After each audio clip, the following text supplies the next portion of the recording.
Hi everyone, and welcome to another daily video from Shopify Dropshipping Lifestyle. My name is Ricky Hayes, and in today's video we're going into how to outsource work on Upwork. Okay, so it's another very important part of your business. The reason it's important is because as you start to scale or your business grows, you know, you're not going to have time to do it all. Like, it gets tiring. Like, I'm tired now. You just get tired, and so unfortunately you just have to pay someone else to just do parts of your business for you to help you. So let's get straight into it.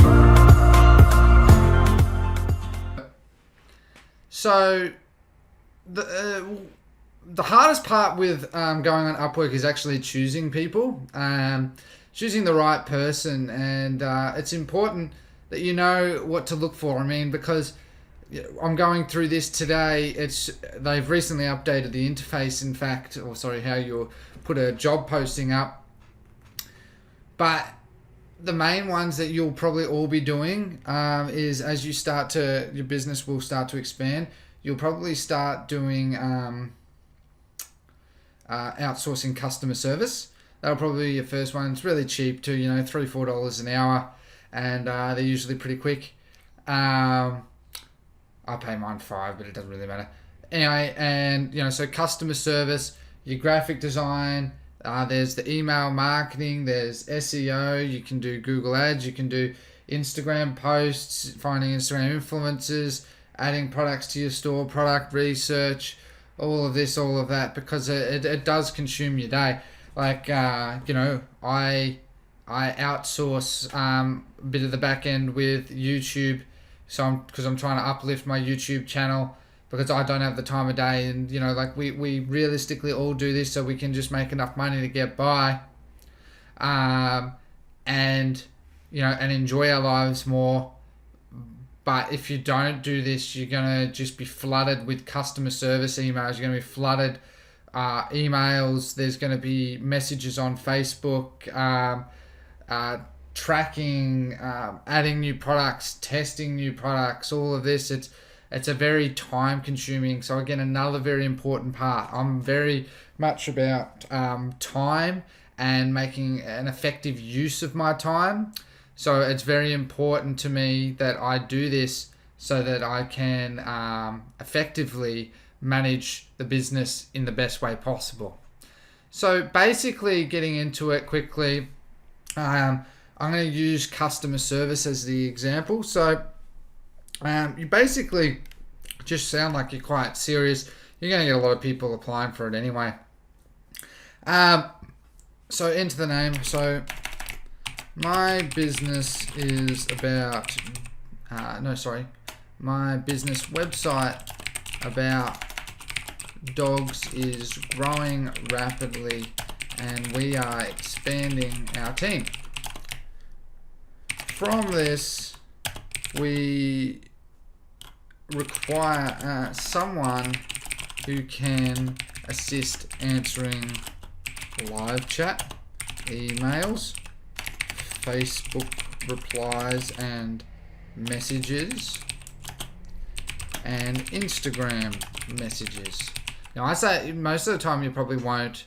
Oh wait, sorry, I put this in the wrong section. Sorry, that's the name of the job. So, e-commerce website customer service agent, and then it'll come up with so e-commerce assistant, and then customer service, and customer service again. Select next. And I'll put the description in there. In Instagram messages, the person needs to have fluent English skills and be able to use, if you use Oblo, Dropify. I mean, I use Dropify, so I'm just going to put Oblo. Use Oblo effectively with fulfilling orders, updating customers via email for any questions they have, replying to Facebook posts and Instagram posts.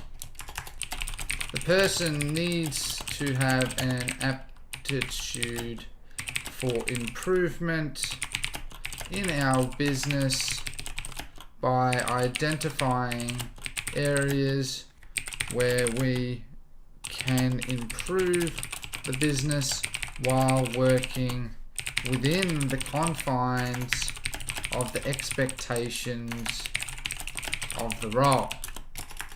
We work different to most businesses where we value our employees deeply and reward excellent work monthly. I like to, you can make it weekly, fortnightly, I just make it monthly.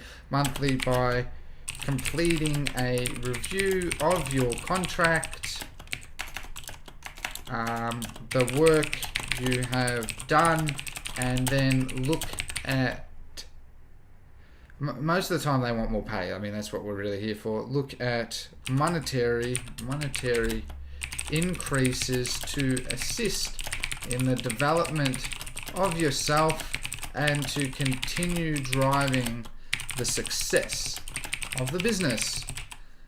Basically, that's all you want to do there. And you know, you've told them what it's for. You told them sort of the niche. You're not going to tell them the website. You can add additional files. I don't. I keep it broad. Ongoing project, email, email, chat, and other. I put other. What hours will be required from 10? Oh wait, sorry. They must have recently updated this. I don't actually remember this. So you know, again, it doesn't really matter. Are there any specific languages you need? English. Mainly just English is the main one. And then you want to add some screening questions. So just add a couple of screening questions. They don't have to be, I choose from, do you have, let them ask some questions. Then, what questions? Yeah.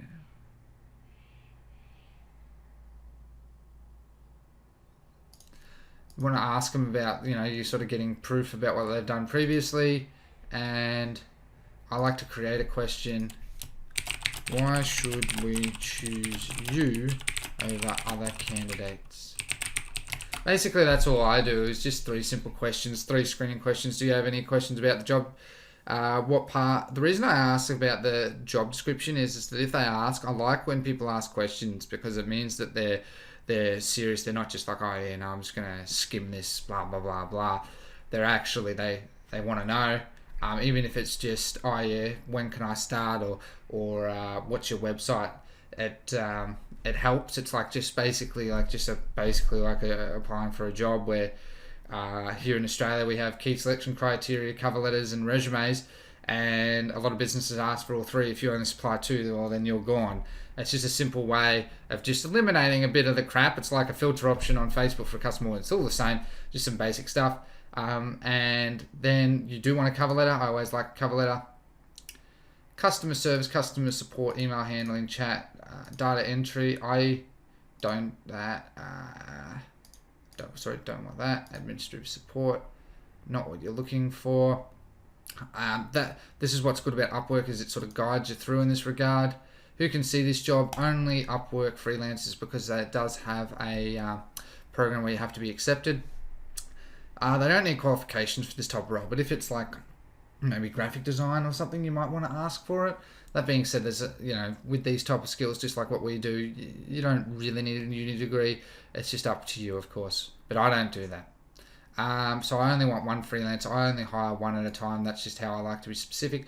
I pay by the hour. People really like that. I always go expert. Now, this is one thing I've always gone expert, because you're going to get people all 3 of these categories. Whereas if you do this, you're going to get that. But for this, you're going to get expert. So you can just, you'll get the cream of the crop of everyone. Okay. And that's one little tip I've found, is that just choose that, because you don't have to, if you don't want them, you just don't hire them. It's really that simple.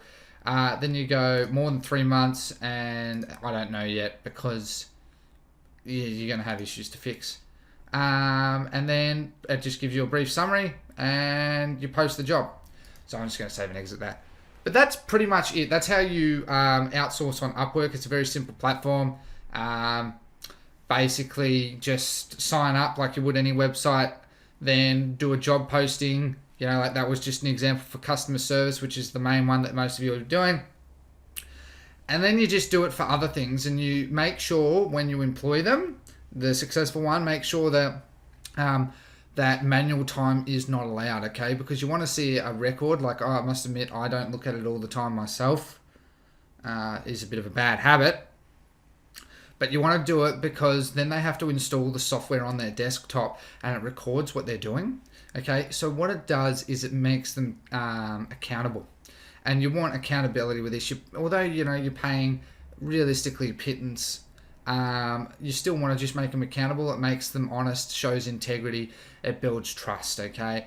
And that's how I've always done it. For the freelancers that I've hired in the past that are absolutely exceptional, I then actually try and get them off Upwork onto paying them just a weekly basis by myself, because then they get 20% extra, because Upwork take 20%, and just from that they're far happier, because I mean they're not getting reviews in that, but if you're giving them constant work and they're getting extra money just by not actually doing this, then they're far more likely to help you out, okay? Remember, like, this word's about give and take. It's just a bit of give and take. Basically, I use Upwork just to find people that I could otherwise never find, and then see how they go. And if they do well, then I take them off myself and do that there. I wouldn't at least do it for a month to 2 months, just to make sure that they're honest. And you don't know what's going to happen with your business, because it might be amazing 1 month and then could be possibly quite bad the next. Okay, so keep that in mind. But that's pretty much it from today's video, okay? If you did like today's video, hit the like button, the subscribe, and hit the notification bell. Don't forget to drop a comment below if you like today's video. I do have a Patreon. There's a link in the description below if you want to contribute. Again, entirely up to you. Don't forget to join my Facebook group, Shopify Dropshipping Lifestyle.